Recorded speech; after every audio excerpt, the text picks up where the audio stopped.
the colonizers, the settlers that were owning our land here in Zimbabwe, these, the so-called white farmers, have went to South Africa and filed a lawsuit of 7 billion rands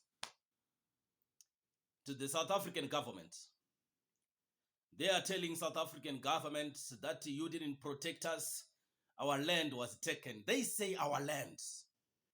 Let it be clear to the white people in Africa. You have got no land in Africa. You have colonized in Africa. You have taken that land by force. You have raped and you staged some unprovoked wars against us.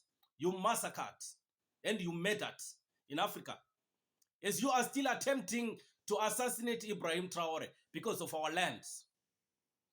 The South African government, if that government was well represented, I so wish, if South African government was well represented, I so wish they will have nowhere to run.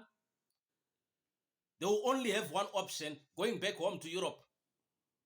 If we can do that at the same time, that in Botswana, Namibia, South Africa, and here in Zimbabwe, we defend our land, we remove them from our land. They will have nowhere to run, but they will simply have no choice than going back to their homeland, where they belong in Europe. But unfortunately, for now, the South African government is not represented. I know there is a judge there whose name is Raymond Zondo.